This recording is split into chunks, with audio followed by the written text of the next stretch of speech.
Dear students, आज के practical session में मैं भारती करारे आपका स्वागत करती हूँ। लास्ट सेशन में हमने प्रैक्टिकल नंबर 11 सॉर्ट और फिल्टर यह पोर्शन देखा था। आज हम प्रैक्टिकल नंबर 11 का सेकंड पोर्शन वैलिडेट डेटा यह देखेंगे और कुछ जो थोड़े थोड़े बचे हुए ट्रिक्स है वो भी यहाँ पे एक्सेल शीट के लिए इम्प्लीमेंट करेंगे। ओके, तो हमारा जो लास्ट टाइम सॉर्टिंग का जो भी पोर्शन था वो बचा था, तो आज हम पहले स्टार्ट करते हैं सॉर्टिंग के साथ। अगर हमें डेटा सॉर्ट करना है, मतलब पर्टिकुलर ऑर्डर से उसे अरेंज करना है, असेंडिंग ऑर्डर या डिसेंडिंग ऑर्डर से, नंबर्स हो चाहे अल्फाबेटिकल डेटा हो, तो हम उसको किस तरीके से अरेंज करें, इसके लिए हमें पहले शीट को सिलेक्ट करना होगा। ओके, जो जिस पे हमें सॉर्टिंग करना है पूरा डेटा हमें प्रॉपरली सिलेक्ट करना है, क्योंकि अगर कोई भी एक आधा नेम हम सिलेक्ट करते हैं या डेटा पर्टिकुलर ऑर्डर से अरेंज करते हैं तो उसके साथ साथ उसके वैल्यूज प्रॉपरली अरेंज हो जाना चाहिए। ओके, इसलिए हमने पूरी शीट को सिलेक्ट किया, हेडिंग्स नहीं किया, हमने नीचे से किया जो भी एक्चुअल डेटा है। फिर सॉर्ट में गए, सॉर्ट में जाने के बाद कस्टम सॉर्ट में हम जाते हैं। कस्टम सॉर्ट में जाने के बाद यहाँ देखो सॉर्ट बाय, तो कौन से कॉलम का डेटा हमें सॉर्ट करना है। हमें सपोज परसेंटेज बेसिस पे सॉर्ट करना है, तो हम यहाँ कॉलम लेंगे आई। ओके, आई कॉलम में परसेंटेज है। देन वैल्यूज के ऊपर हम सॉर्ट कर रहे हैं values, then smallest to largest, छोटे से बड़ा चाहिए, हम ओके करते हैं। तो देखो ध्यान रखिए, यहाँ फर्स्ट नंबर पे स्मिता है और परसेंटेज 55 है। अभी सॉर्ट करने के बाद वो डेटा देखो कैसे अरेंज होता है। ओके करते हैं, फर्स्ट नंबर पे यह ABC आ गया है और अकॉर्डिंग टू दैट, मतलब इवन सीरियल नंबर भी उसके अकॉर्डिंग चेंज हो गए और smallest to largest data change हुआ है। ओके, अभी हमें अगर अल्फाबेटिकल ऑर्डर से डेटा को सॉर्ट करना है, ये नंबर्स पे हो गया, अभी अल्फाबेटिकल ऑर्डर से नेम्स पे हम सॉर्टिंग करते हैं, तो इसके लिए फिर से हम इसे प्रॉपरली सिलेक्ट करते हैं, सॉर्ट पे जाएंगे, कस्टम सॉर्ट पे जाएंगे। देन यहाँ पे अभी कौन सी इस पे नेम कौन सी इसमें है, बी कॉलम में, इसलिए बी कॉलम सिलेक्ट करते हैं। देन A to Z हमें सॉर्ट करना है, ओके करते हैं। देखो अल्फाबेटिकल ऑर्डर से प्रॉपर डेटा सिलेक्ट हुआ है। अब ये चीज भी हम ध्यान में रखते हैं, हमें इस तरीके से प्रॉपर शीट बनाना है प्रैक्टिकल करते वक्त, तो इसलिए मैंने ये इतने प्रॉपर वे से बनाया है। अभी ये डेटा ओवरराइट हो रहा है, तो इसको नीट एंड क्लीन करने के लिए इसे थोड़ा शिफ्ट करते हैं। ओके, इस तरीके से कुछ जो ट्रिक्स होती है सेटिंग की वो हमने देखी। इसके बाद हम देखते हैं फाइंड। जैसे अगर हमें 22 फाइंड आउट करना है, ये पूरी टोटल शीट में 22 कहाँ है वो दिखना है, तो हम ये फाइंड पे जाते हैं। यहाँ सपोज हम लिखते हैं 22 करने के बाद जब फाइंड नेक्स्ट करेंगे तो हमें 22 जहाँ पे है वहाँ हमारा कर्सर जाएगा। फिर से फाइंड नेक्स्ट करते हैं तो सेकेंड टाइम जहाँ 22 है उस तरीके से वो हमें फाइंड करके दिखाता है। नेक्स्ट अभी हमें देखना है कि जैसे यहाँ पे ये फॉर्मेट सेल्स में, सेल्स स्टाइल्स में, यहाँ पे बैकग्राउंड सेल्स कौन सी इस पैटर्न में हमें लेना है, ये हम पर्टिकुलर सेल अगर अलग अलग पैटर्न में लेना है तो हम इस तरीके से यहाँ से सिलेक्ट कर सकते हैं। अगर पूरी रेंज को हमें सिलेक्ट करना है तो पूरे रेंज के सेल्स भी हम यहाँ से सेट कर सकते हैं प्रॉपर कलर में। ओके, इस तरीके से सेल्स स्टाइल्स हम सिलेक्ट कर सकते हैं। देन उसके बाद टेबल को हम प्रॉपरली फॉर्मेट कर सकते हैं, जो भी तरीके से चाहिए, जो भी पैटर्न में हमें लेना है। देन उसके बाद कंडीशनल फॉर्मेटिंग हमने देखा, फॉर्मेट में जाके हम और जो रो हाइट हम सेट करते थे यहाँ पे चेंज करके, वो ऑटो फिट रो हाइट भी हम ले सकते हैं, या फिर हम उसे रो से चेंज भी कर सकते हैं। जैसे यहाँ गए तो यहाँ पर्टिकुलर नंबर आता है तो हम यहाँ से उसका नंबर भी दे सकते हैं। इस तरीके से visibility, hide and set, hide कर सकते हैं हम कोई पर्टिकुलर कॉलम को। जैसे ये कॉलम को हमें हाइड करना है तो हम यहाँ जाते हैं हाइड में, हाइड रोज या हाइड कॉलम्स, जो कॉलम पे है वो कॉलम हाइड होता है। ओके, इस तरीके से हम हाइड का सेटिंग भी यहाँ से कर सकते हैं, शीट्स को ऑर्गेनाइज कर सकते हैं, प्रोटेक्शन करते हैं, मतलब हम कोई पर्टिकुलर शीट को हम पासवर्ड देके उसको प्रोटेक्ट करके रख सकते हैं। यहाँ पे हम पासवर्ड डालेंगे, पासवर्ड डालने के बाद वो शीट प्रोटेक्ट होती है, अनप्रोटेक्ट ऑप्शन से हम उसे वापस ये कर सकते हैं। जैसे यहाँ पे अगर ये पर्टिकुलर शीट है, ये शीट को हम अगर कोई नाम देना चाहते हैं, एक ही इसमें अगर 2-4 शीट है हमारी और ये पर्टिकुलर शीट पे हमारा डेटा है, तो हम उसको रीनेम भी कर सकते हैं। ओके, यहाँ पे जैसे हम पहले शीट्स ऐड कर लेते हैं, अगर प्रॉपर सेकंड शीट ऐड करना है तो यहाँ प्लस पे जाते हैं, प्लस पे जाएंगे सेकंड शीट ऐड होगी, प्लस पे जाएंगे थर्ड शीट ऐड, उसमें से जो फर्स्ट शीट है उस पर हमारा डेटा है और हम इसे प्रॉपर नेम देना चाहते हैं तो इसलिए हम यहाँ राइट क्लिक करेंगे। राइट क्लिक के बाद यहाँ रीनेम पे जाएंगे। नेम पे जाने के बाद हम यहाँ पे कोई भी पर्टिकुलर नेम यहाँ दे सकते हैं, जैसे हमने दिया यहाँ पे DAK। ओके, दूसरी शीट को हम दूसरा नेम भी दे सकते हैं। तो इस तरीके से हम शीट को रीनेम कर सकते हैं। यहाँ जाके अगर राइट क्लिक करते हैं तो वो शीट को हाइड भी कर सकते हैं। हाइड में जाके हाइड करने के बाद उसे अनहाइड भी कर सकते हैं। देन उसके बाद प्रोटेक्ट कर सकते हैं। जो ऑप्शंस हमने यहाँ से देखे थे वही ऑप्शंस, मतलब फॉर्मेट से देखे थे वही ऑप्शंस यहाँ पे हमें मिलते हैं। शीट को हम डिलीट भी कर सकते हैं। ओके, यहाँ पे डिलीट पे जाएंगे तो वो शीट डिलीट हो गई, शीट नंबर 2। ओके, इंसर्ट भी कर सकते हैं। अगर इसके बीच में हमें शीट चाहिए तो हम इंसर्ट करेंगे। कौन सी शीट कहाँ इंसर्ट करना है वो हमें पूछेगा, उसके अकॉर्डिंग हम शीट यहाँ पे इंसर्ट कर सकते हैं। ओके, तो इस तरीके से ये कुछ छोटी छोटी चीजें हैं जो हमें ध्यान में रखना है। फाइंड भी देखा हमने, सॉर्ट एंड फिल्टर भी था। ओके, फिल्टर भी लास्ट टाइम हुआ था। अभी हमें एक ऑप्शन उसमें बचा है वैलिडेट डेटा, तो वो हम यहाँ पे ये डेटा पे परफॉर्म करके देखेंगे। ओके, सो हमारा प्रैक्टिकल नंबर 11 कंप्लीट हो जाएगा।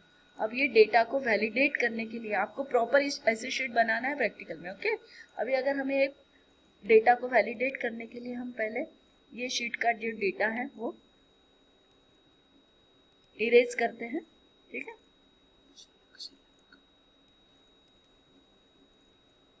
डेटा वैलिडेशन कैसे करना है वह मैं आपको बताती हूँ। अभी हम जाते हैं डेटा में। डेटा में जाने के बाद यहाँ डेटा वैलिडेशन के लिए ऑप्शंस है।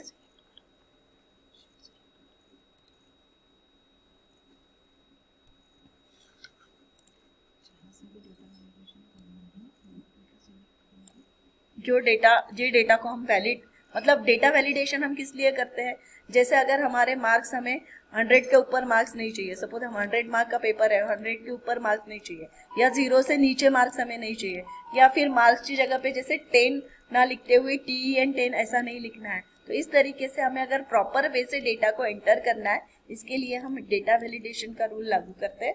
तो जहां हमें वो डेटा एंटर करना है वो डेटा को हम पहले सिलेक्ट करते हैं, वो डेटा को हम क्लियर करते हैं। तो कैसे क्लियर करेंगे हम वो डेटा को, पहले वो जो वैल्यूज है उसको सिलेक्ट करते हैं। ओके, अभी डेटा वैलिडेशन पे जाएंगे, डेटा टूल्स पे। तो डेटा टूल्स पे जाने के लिए हमें पहले वो प्रॉपर डेटा को, रेंज को मतलब इरेज करना पड़ेगा, तभी जाके हमारे फंक्शंस यूज होंगे। ओके, हम डेटा वैलिडेशन फंक्शन यूज करने के लिए शीट को पहले क्लियर करते हैं।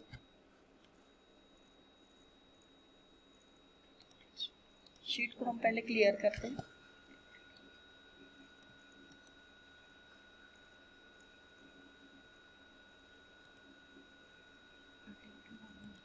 ओके, शीट प्रोटेक्टेड है तो इसको अनप्रोटेक्ट करते हैं। कैसे शीट प्रोटेक्ट होंगी, यहाँ पे जाते हैं, अनप्रोटेक्ट शीट पे जाएंगे। ओके, अभी हम ये डेटा को प्रोटेक्टेड होने के बाद हम उसे चेंज नहीं कर सकते, उसे डेटा भी इरेज नहीं कर सकते, इसलिए हम उसको सिलेक्ट करते हैं। सिलेक्ट करने के बाद डेटा वैलिडेशन पे जाएंगे। डेटा वैलिडेशन पे जाने के बाद हमें वहाँ सेटिंग करना पड़ेगा। पहले सेटिंग में हम डालते हैं कि जैसे कौन सी वैल्यू हमें डालना है। अगर हमें मार्क्स एंटर करना है तो माइनस में या पॉइंट में हम मार्क्स नहीं एंटर करेंगे, इसलिए हम कहाँ जाते हैं, होल नंबर पे जाएंगे। होल नंबर एंटर करना है हमें तो होल नंबर सिलेक्ट करेंगे। देन उसके बाद डेटा किसके बीच में हमें चाहिए, तो डेटा मैक्सिमम और मिनिमम वैल्यू क्या है वो सेट करेंगे। तो मिनिमम वैल्यू रहेंगी 0 और मैक्सिमम वैल्यू रहेंगी 100। ओके, 200। ठीक है, मैक्सिमम वैल्यू हम उसके बीच में ही हमारा डेटा वैलिडेट होगा। ओके, अभी इनपुट मैसेज में जाते हैं। यहाँ पे हमें क्या करना है कि जैसे अगर हम डेटा एंटर करने जाते तो वहाँ पे हमें एक टाइटल दिखना चाहिए। मैसेज जब एंटर करने जाएंगे तो हमें टाइटल दिखना चाहिए, तो वहाँ पे आना चाहिए कि न्यूमेरिक वैल्यूज एंटर करना है करके, ऐसे उसने बताना चाहिए कि numeric values allowed, numeric values allowed only. Okay, अभी मैसेज उसके साथ साथ मैसेज भी डिस्प्ले होना चाहिए कि प्लीज एंटर न्यूमेरिक वैल्यू। जब हम वहाँ पे डेटा एंटर करने जाएंगे तो इस तरीके का मैसेज आना चाहिए। ओके, तो अभी मैसेज हमने उसमें डाला। देन इनपुट मैसेज के बाद हम जाते हैं एरर अलर्ट पे। कि अगर गलती से हमने गलत वैल्यू डाल दी तो हमें वार्निंग मिलना चाहिए या हमारा प्रोसेसिंग स्टॉप होना चाहिए। तो वार्निंग अगर मिलना है तो वहाँ पे हम टाइटल देते हैं। क्यों वार्निंग आई हमें? क्योंकि डेटा हमने प्रॉपर नहीं डाला, इसलिए इनवैलिड डेटा करके टाइटल मैसेज आएगा और उसमें लिखा जाएगा you have entered wrong data और you have entered wrong data. इस तरीके का मैसेज वहाँ पे आएगा। तो कैसे अभी हम करके देखते हैं। ओके करेंगे। अभी देखो जैसे न्यूमेरिक वैल्यूज अलाउड ओनली, तो यहाँ पे देखो, हाँ सेल पे क्लिक करने के बाद देखो जहाँ पे मैसेज आया है numeric values allowed only, please enter numbers. Okay, ऐसे कोई भी सेल जो रेंज के लिए हमने सिलेक्ट किया वो रेंज पे, उसी रेंज पे मैसेज आएगा। अगर उसके बाहर हम क्लिक करते हैं तो उसके लिए वो मैसेज नहीं आता है। अगर हम परसेंटेज पे क्लिक करेंगे तो वहाँ पे भी मैसेज आ रहा है, वो भी हमने सिलेक्ट किया है इसलिए वहाँ पे भी मैसेज आएगा। अभी यहाँ पे देखो ये कॉलम में, सी कॉलम में हमने सिलेक्ट नहीं किया था तो इसलिए यहाँ मैसेज आ रहा है क्या? नहीं, यहाँ पे मैसेज नहीं आ रहा है। ओके, तो इस तरीके से वैलिडेशन के लिए अगर अभी हम यहाँ पे वैल्यू डाल के देखते हैं 32 की जगह पे, 32 की जगह पे अगर हम यहाँ ABC डालते हैं या 100, हाँ ABC डालते हैं तो देखो क्या बोलता है, वैल्यू लेंगा क्या? You have entered wrong data. Data wrong क्यों है? क्योंकि हमने सिर्फ 0 to 100 तक ही, 0 to 200 तक ही नंबर डालना है और हमने ABC डाला है। अगर हम S बोलेंगे तो भी वो डेटा लेगा, S करके वो डेटा ओवरराइट होगा, लेकिन उसने मैसेज दिया है। अभी हम ये 60 की जगह पे 300 डालते हैं। ओके, क्योंकि हमें 200 तक ही डेटा वैलिड करना है तो 300 डालते हैं। ओके, अभी फिर भी मैसेज आया है प्लीज एंटर नंबर्स, तो हमने एंटर किया है बट हमने 300 किया। अब वो पूछ रहा है you have entered wrong data, हम बोल रहे हैं यस। ओके, हम फिर से हम उसे यस बोलते हैं। यस बोलने के बाद हमने उसे एंटर कर दिया है। अभी फिर से हम ये